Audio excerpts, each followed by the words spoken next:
Well, it's great to be here. I feel a little bit like I'm preaching to the choir because I know a lot of you are doing similar things or better things, and I wish I could hear from all of you and learn what you're doing better than us so that we can learn. When I was 4 years old, my family left the United States and we moved to the developing world. My father was an adventurer. He loved the outdoors, so I grew up doing things like building our own raft and floating the Amazon River, fishing for piranhas, or going and surviving on uninhabited islands where we made our own spears and would spear fish and eat coconuts to survive. I thought this was normal. It was an interesting childhood. And I developed a deep love for the outdoors. But more importantly than that, I developed a deep sense of empathy for other people. I remember as a 4-year-old, one of my very earliest memories was seeing children my age, 3 or 4 years old, that were standing on the sides of the street completely naked. And as a 4-year-old, I was incredibly confused, trying to understand why my life was different from theirs. I didn't grow up in a wealthy family, but I had opportunities that these other children would never have. And what I learned at that young age was that I wasn't better or smarter or harder working or more deserving than these other kids. I was just very, very lucky in where I'd been born. And so from that young age, I knew that I had a responsibility to find a way to help others. And it was something that drove me. Every single day from the time I was a child, I thought about this. And when I went to college, I came back to the United States. I went to college here in the US, and I started looking for ways that I could make a difference. I ended up finding an internship in Peru. Has anyone here been to Peru before? Quite a few of you. So I went to Cusco, this little town. It's up in the Andes near Machu Picchu. And it's the longest continuously inhabited city in the Americas. It's beautiful. It's magical. I mean, you can feel the magic in the air. And I went and bought some food, and my first meal there, instead of eating in this little restaurant, I took it into the main plaza, the Plaza de Armas, in the center of the city. And I sat down on this plaza and on this little bench and started eating. And pretty soon, all these little kids ran up to me. And they were all trying to sell me things, finger puppets and postcards and chiclets and other things. And having grown up in Latin America, I immediately connected with these little kids. And started joking around with them, and after a while, they all ran off. But there was one little boy that sat next to me on his shoe shining kit, and he wouldn't budge. In fact, it took me a few minutes to convince him it's actually not possible to shine tennis shoes. And but he still he stayed there, and I realized that maybe he was sitting there because he was hungry. So I offered him the rest of my food, and I had never seen somebody eat this way. He just absolutely devoured this food. And that night, as I was eating dinner, I decided that I wanted to go find this little boy again. His name was Edgar. He was 9 years old, but he was much smaller than your typical 9-year-old. He had a hole in the butt of his pants with no underwear on, so I suspected I could find him pretty easily from a distance. And sure enough, I found him, and I brought him this dinner. And he was so shocked that I'd come back to find him. And he took the food and ran back and started sharing it with all of his little friends. And this became a daily ritual for me. Every single day, the highlight of my day was finding Edgar. And my last night in Cusco, as I was walking back to my place, it was close to midnight. It was cold. You could see your breath in the air. I saw 2 little boys cuddled against each other on the side of the street, trying to stay warm. They had their sweaters pulled over their knees. And as I got closer, I recognized one of these little boys as Edgar. And I approached him, and I woke him up, and I could see he'd been crying. You could see these tear stains on his dark cheeks. And I asked him why he was sleeping on the street. I didn't know a lot about his family, but I knew he had parents. And he told me that someone had stolen his shoe shining kit earlier that day, and he was too afraid to go home because his father was an alcoholic, and his mother depended on him to support the family and to feed the family, a 9-year-old. And so I gave him the little bit of cash that I had, and he ran off, and that night I could hardly sleep, just worrying about this little boy and thinking about the life that he had to live. The next day, I got on a bus to leave Cusco for the last time. I went around the main plaza in this bus, and as we were letting some people on and off, I looked out the window, and I saw Edgar, and he saw me. And I had just enough time where I was able to slide open the window of this bus, and he ran next to this bus waving goodbye to me. And he'd bought a big bag of candy with the money I'd given him, and he was now selling the candy in the streets. Total entrepreneur, which I love. It was on that bus that I made a commitment to myself, a commitment that I was going to use my life to be of service to others. I wanted that feeling again. And so I went back to school with this mission, and I needed to just figure out what I was good at. I needed to figure out what talents I had or what I could do that would allow me to go help other people. A mentor of mine who was a philanthropist, who had previously been an entrepreneur, convinced me that I should become an entrepreneur, and that if I pursued a career in entrepreneurship, that sometime down the line I could find my own way of making an impact. So I spent the next 10 years building a couple different businesses, and I was really lucky. And so my last business was in Brazil. I decided that I was ready to focus on building something more meaningful. So I knew that I wanted to build something that could help people and that could inspire other people to do good with me. And I just needed to figure out what that was. And I ultimately decided that I loved the outdoor space and I wanted to build an outdoor brand. I felt there was an opportunity in this very, very saturated industry to go build a brand that stood for people and that was targeted towards this young millennial audience. Now, I wanted to build a brand in a different way. I didn't want to just sell product. I wanted to create experiences that allowed people to go live the brand. So the day that we turned on our website, we also launched an event called the Questival.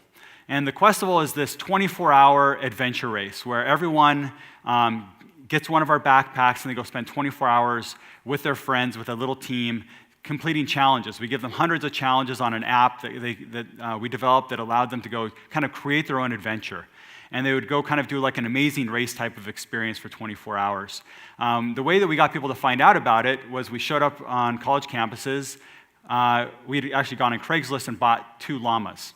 If you didn't know that was possible, it is. And so we took these 2 llamas on campuses, and pretty soon, hundreds and hundreds of kids would gather around, wondering why the llamas were there. They'd take selfies with the llamas, and then tell everyone about this Questival event that was coming up. When I was at Brigham Young University campus, where I did my undergraduate studies, I was thinking it's just a matter of time before campus police come and arrest us. You know, it's like we didn't ask for permission; we just showed up. And we're on campus for about 4 hours. We've had the student newspaper come out and do a story about these llamas on campus, and I'm just thinking, nailed it. Like, I'm so glad this worked. And all of a sudden, the campus police roll up in this golf cart, and I'm thinking, here we go. They're going to arrest me or arrest the llamas. And one of the police officers walks out of this golf cart, comes right up to me and says, "Sir," and I'm like, "Yeah," and he's like, "Can I take a selfie with one of your llamas?" And I was like, what? Yeah, so that's what I realized. As long as you have llamas with you, you can break any law. And we ended up having this magical experience. I'm going to play a quick video that talks a little bit, that shows this Questival. A lot of this footage was from our very first Questival.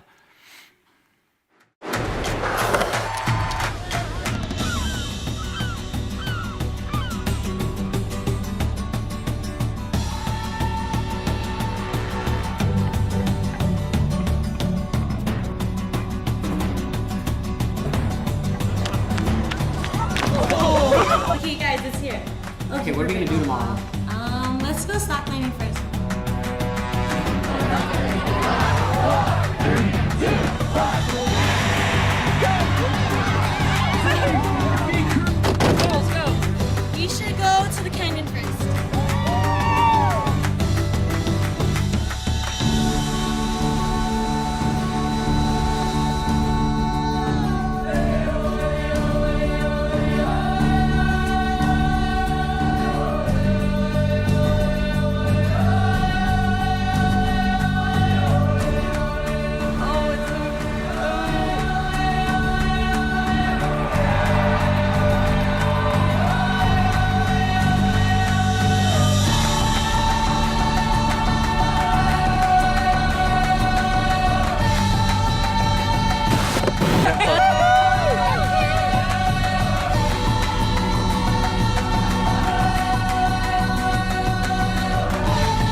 This Questel ended up being this magical first day of our brand. We turned on the website that same day. I realized we had something special when I went to the checkpoint to watch people go in and check in with their teams to get their backpacks.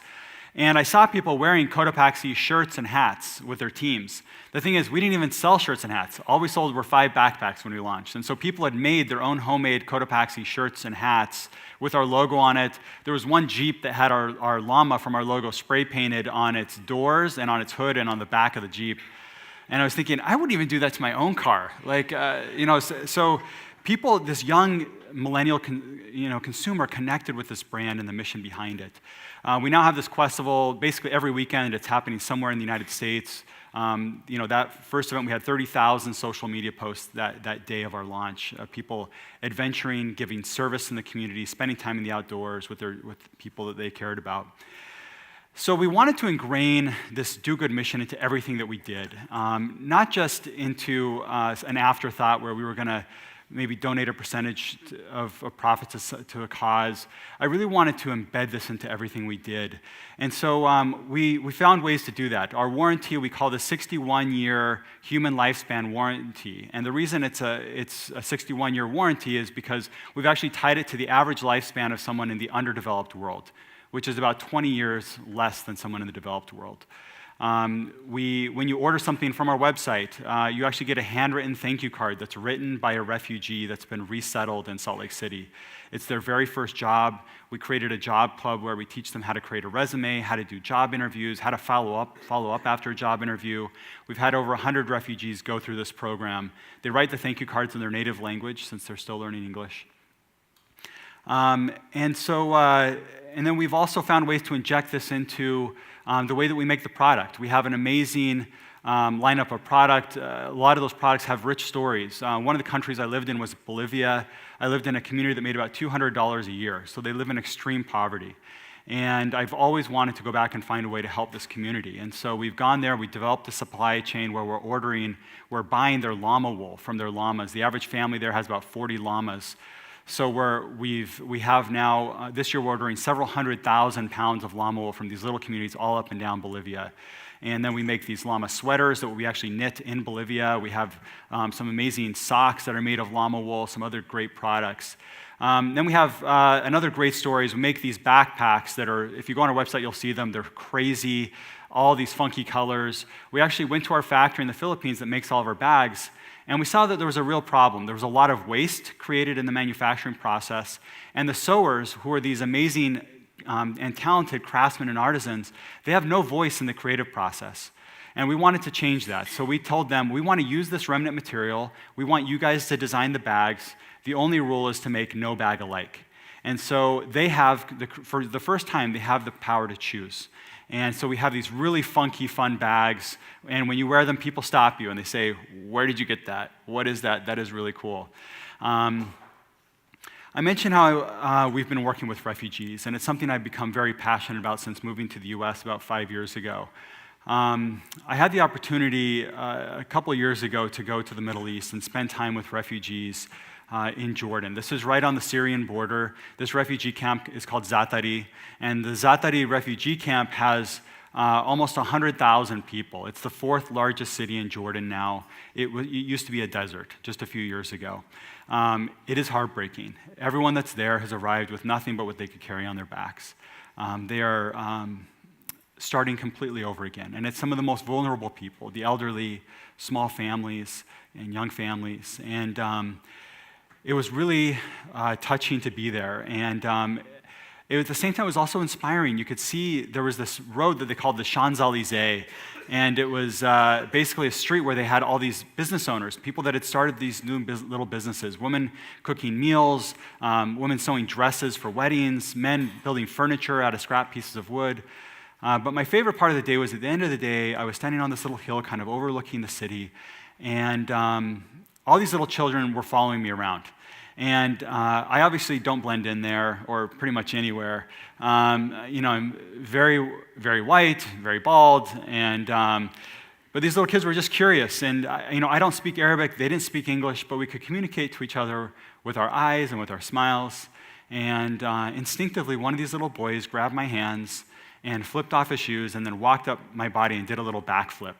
And I do this with my little kids. Maybe some of you have done it with your kids, or maybe you did it when you were a child. But pretty soon there was a line of little kids waiting to have their turn to do these backflips. And every single one of them would take off their shoes so respectfully when they did this, and which is just so nice. My kids don't do that. I wish my kids would take off their shoes when they do this. But it was a beautiful moment because for a few minutes these children were able to forget that they were in a refugee camp. The average refugee is in a camp for 18 years. So these children have likely been sentenced their entire childhoods to live in a refugee camp. That night, as I went back to my hotel in Amman, my heart was heavy thinking about these little kids. And again, the lives that they had to live. And as I looked in their eyes, they were not too dissimilar from my own children. And as I was in the hotel room, I turned on the TV as I was getting ready for bed just to have it on in the background, and I ended up seeing an image that many of you probably saw here in the United States. Today, the United Nations is asking for 48 hours of relief in the fighting a break from the violence between the government regime and rebel forces. In 5 years of war, more than 250,000 people have lost their lives. That includes 4,500 children in Aleppo alone. Millions more displaced without a home. Now that includes Omran. And what strikes me is we shed tears, but there are no tears here. He doesn't cry once. That little boy is in total shock. He's stunned inside his home one moment, and the next, lost in the flurry and the fury of war and chaos. At least 3 people were killed by this bomb in this neighborhood. This is Omran. He's alive. We wanted you to know.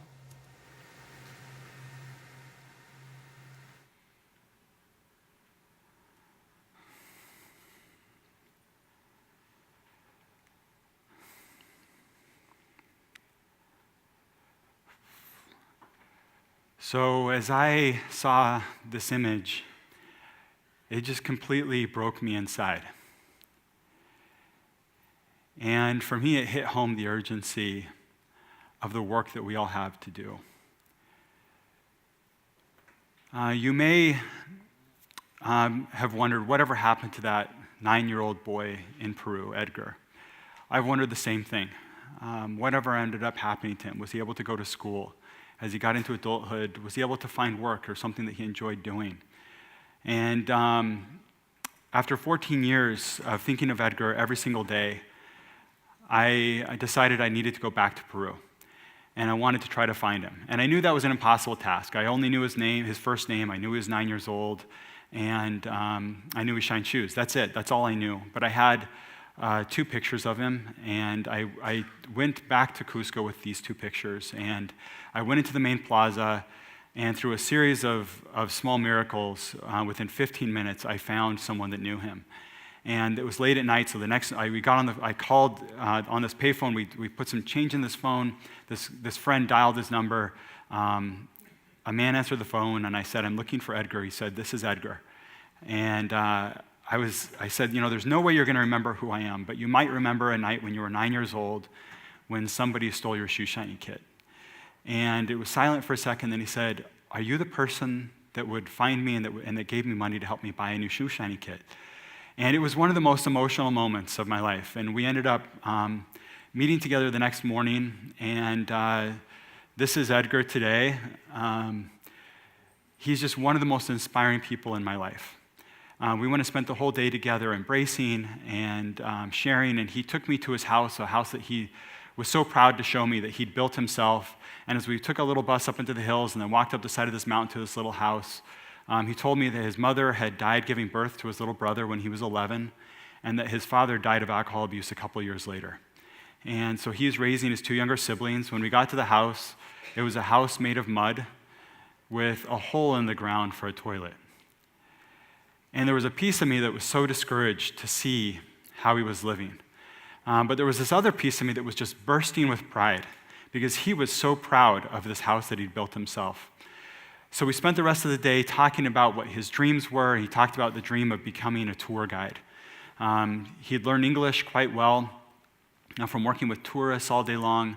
And so I'm helping him pay for a program. It's a 3-year program. He graduates this year where he's learning to be a tour guide.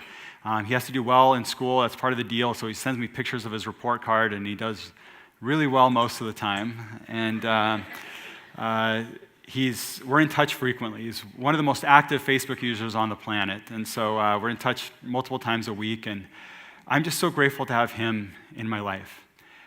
I could never do what he's done for me. He's put me on a different path. So my question for each of you is, who is your Edgar? Who is the person that every day can inspire you to look beyond yourselves? And it doesn't mean we don't have to go to the Middle East, we don't have to go to Peru to do this. We can work in our own communities. But if we can find someone that can inspire us, and that we can find a way to touch their lives, I guarantee they'll touch ours more than we can touch theirs. So thank you for letting me be here. It's a pleasure to be speaking to you. Thanks.